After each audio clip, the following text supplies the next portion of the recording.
నువ్వు ఎంత ఘోర పాపివైనా సరే నీ పాపములను ఒప్పుకొని విడిచిపెడితే ఆయన కనికరిస్తాడు, నీ పాపముల నుండి విడిపిస్తాడు, నిన్ను రక్షిస్తాడు, నిన్ను కాపాడుతాడంతే. ఒక స్త్రీని వ్యభిచారం చేస్తా ఉంటే పట్టుబడింది. అందరూ ఏమన్నారంటే ఈ స్త్రీ వ్యభిచారం చేస్తుంది, ధర్మశాస్త్రంలో రాళ్లతో కొట్టి చంపాలనుంది, ఇప్పుడు ఈ రాళ్లతో కొడదామని చంపుదామని అంటుంటే పరిగెత్తుకుంటూ యేసుప్రభు దగ్గరికి వచ్చింది.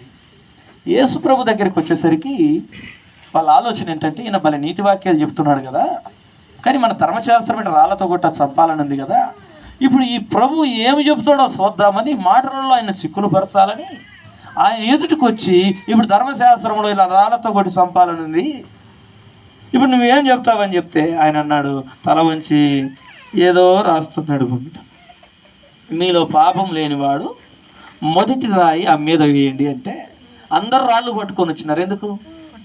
అందరు చంపనీకి వచ్చినారు. ఆమెను ఎందుకు చంపనీకి వచ్చారంటే ఆమె పాపం చేసింది అని.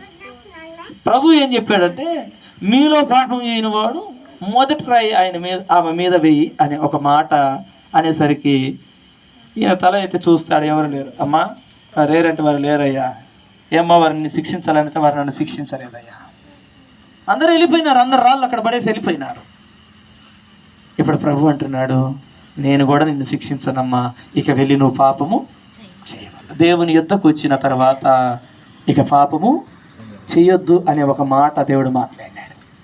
దేవుని దగ్గరికి వచ్చిన ప్రజలకు, దేవుని మాటలు వినే ప్రజలకు నువ్వు పాపం ఇక చేయవద్దు, పాపం ఇక చేయవద్దు, పాపము జోలికి వెళ్ళవద్దు, ఎందుకంటే పాపంలో ప్రమాదం ఉంది. నేను పాపులను రక్షించడానికి క్రీస్తు యేసు ఈ లోకమునకు రక్షించడానికి వచ్చిన దేవుడు అంటున్నాడు, ఆ పాపము నుండి నేను విడిపిస్తాను, ఆ శాపం నుండి నేను విడిపిస్తాను, నీకోసం నేను బలైపోతున్నాను అని.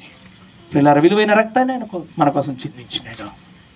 కాబట్టి ప్రియులారా, అందరి మనుషులందరూ కూడా, అందుకే దేవుని వాక్యం ఏమిటంటే నీ కంట్లో దూలం పెట్టుకొని ఎదుటి వాని కంట్లోకి పోయి నలుసు తీస్తే ఎట్ట కనపడుతుంది? నలుసు చిన్నదే, దూలం చిన్నదేమ్మా? ఏ చిన్నది చెప్పాలా?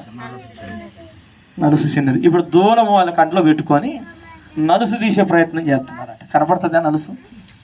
ముందు దూలం అనేది పోవాలి కదా. కాబట్టి ప్రియులారా, అందుకే మనం ప్రభు మార్గంలో సాగి ప్రభు కొరకు బ్రతుకుతూ ప్రభులోనికి వారిని నడిపిస్తే వారు మార్పు చెందుతారు.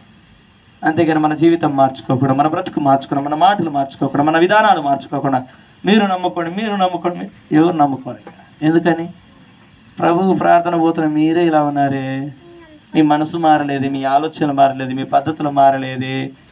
కాబట్టి గొప్ప ప్రసంగాల ద్వారా ప్రజలు మారరు. మన వ్యక్తిగత స్థితి ఎట్లుండాలి?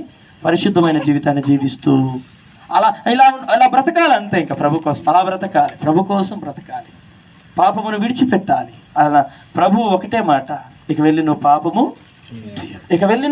చేయవద్దు. కాబట్టి ఇక ఆ రోజు నుండి ఆ స్త్రీ వెళ్ళింది, ఇక ప్రజల్లో వెళ్ళింది, కానీ పాపం చేసినట్టుగా కనపడదు. తల్లి, చెల్లి, అక్క, ఈరోజు దేవుని మందిరానికి వచ్చినాం మనము, దేవుని మాటలు వింటున్నాం మనము, ఇక పాపము